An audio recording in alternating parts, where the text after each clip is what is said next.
सोचो, एक दिन आप सुबह उठे, फ़ोन चेक किया, ब्रोकर चेक किया, पता पड़ता है कि आपका ब्रोकर भाग चुका है, आपकी ब्रोकर बैंक करप्ट हो चुकी है, आपके ब्रोकर बर्बाद हो चुके हैं, आपका सारा पैसा डूब चुका है, आपके सारे सपने टूट चुके हैं।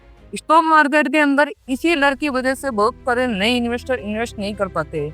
लेकिन आज के इस वीडियो में मैं आपको एकदम हलवे स्टाइल में बताने वाला हूँ कि आप कैसे पता करेंगे कि आपका इन्वेस्टमेंट सेफ है या खतरे में नहीं। जब भी आप इन्वेस्टमेंट करते हो, इन्वेस्टमेंट आप डीमैट अकाउंट के थ्रू करते हो। जैसा आप बैंक के अंदर ट्रांजैक्शन करने के लिए आपका एक सेपरेट अकाउंट ओपन होता है, उसी तरह आपका शेयर्स या म्यूचुअल फंड की ट्रांजैक्शन के लिए एक सेपरेट डीमैट अकाउंट ओपन होता है। Demat account broker company open करवाती है और इन ब्रोकर कंपनी को रेगुलेट किया जाता है SEBI, security exchange board of India. SEBI इसको रेगुलेट करती है। लेकिन क्या होगा ये ब्रोकर ही भाग जाए? क्या होगा अगर ये ब्रोकर भाग जाए, ब्रोकर बैंक करप्ट हो जाए, तो क्या हमारा पैसा खत्म है, हमारी इन्वेस्टमेंट खत्म है, हमारे सपने टूट चुके हैं? नहीं।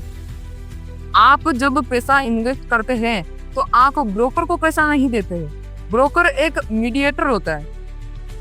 जब भी आप ब्रोकर के थ्रू शेयर्स खरीदते हैं तो वो ब्रोकर के पास नहीं होते, वो डिपॉजिटरी अपने इंडिया के अंदर दो डिपॉजिटरी है। पहली है NSDL, दूसरी है CDSL। ये इसे आप शेयर्स का गोडाउन भी कह सकते हैं, जहाँ पर सभी के शेयर्स पड़े रहते हैं। ब्रोकर आपके ब्याह पर शेयर खरीद के NSDL को देता है। मतलब जब भी आप शेयर्स खरीदते हो तो ब्रोकर के पास न जाकर NSDL और CDSL के पास जाते हैं। तो अगर इस केस में आपका ब्रोकर भाग भी जाए या बैंक करप्ट हो जाए तो आपके शेयर्स ब्रोकर के पास नहीं है, आप उन्हें NSDL और CDSL से अपने दूसरे डीमैट अकाउंट में ले सकते हैं। दूसरे डीमैट अकाउंट में दूसरे ब्रोकर पे अगर एक ब्रोकर भाग गया, इन केस अगर एक ब्रोकर भाग गया तो आपको क्या करना है? आपको ये करना, अपने दूसरे ब्रोकर में डीमैट अकाउंट ओपन करवाना है और उस ब्रोकर को एक मेल या एप्लीकेशन लिखनी है कि मेरे इस CDSL अकाउंट में जितने भी शेयर्स या म्यूचुअल फंड पड़े हैं मुझे इस वाले अकाउंट में चाहिए। तो ये आपकी एप्लीकेशन अप्रूव हो जाएगी। अगर आप ये CDSL या NSDL से भी करवा सकते हैं। चलो इसे एक थोड़े एग्जाम्पल से समझते हैं। आपके एरिया में एक मॉल में एक बहुत बड़ा रेपुटेटेड मॉल है। आप उस मॉल के अंदर जाते हो, वहाँ पे आपको एक शॉपकीपर दिखता है। ओके, आपको वहाँ पे शॉपकीपर दिखता है। आप क्या करते हो? मॉल के अंदर जाते हो, सामान लेते हो, बिलिंग करवाते हो, घर आ जाते हो।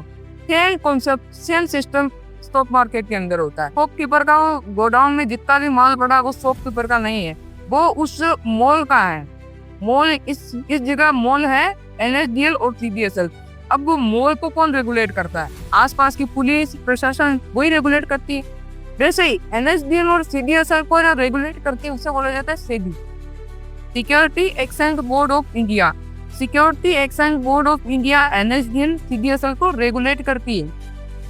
चलो इसे नए एग्जांपल से समझते हैं। आपके पास बैंक के अंदर एक लॉकर है। उस लॉकर के अंदर आपकी सारी ज्वेलरी, प्रॉपर्टी और सभी डॉक्यूमेंट्स क्या है। मान लो जो उसकी चाबी वाला है वो ब्रोकर है। अगर ब्रोकर भाग गया यानी चाबी वाला भाग गया तो अपनी ज्वेलरी या प्रॉपर्टी भी भाग गई क्या? नहीं ना, वो तो अपनी उसी जगह शेयर है ना।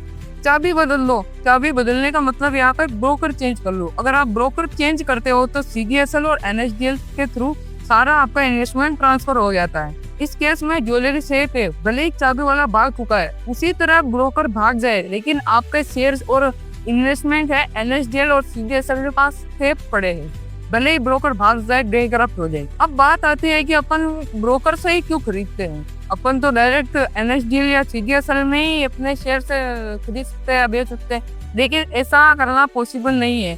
इसीलिए ब्रोकर को रखा गया है। ब्रोकर आपके ऑर्डर को मार्केट में एग्जीक्यूट करता है और उसके बदले आपसे एक कमीशन चार्ज करता है।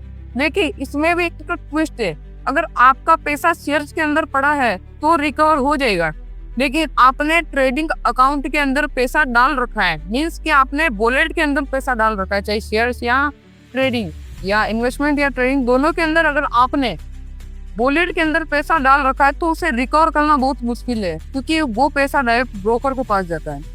इसीलिए ध्यान रखें कि वॉलेट के अंदर कम पैसे रखें या उतने ही पैसे रखें जितने की उस टाइम पे रिक्वायरमेंट हो। स्टॉक मार्केट एक रेगुलेटेड चीज है, मतलब यहाँ पे कोई रोड साइड शॉप नहीं है जिसे कोई भी हटा सकता है या कुछ भी कर सकता है। अगर शेयर मार्केट के अंदर कोई ब्रोकर आया है तो वो सेबी के अप्रूवल के बाद ही आ सकता है। तो याद रखे, जब भी आप शेयर खरीदे तो उन्हीं ट्रस्टेड या उन्हीं जाने माने ब्रोकर से खरीदे जो मार्केट के अंदर सेबी से अप्रूवल ले चुके हैं।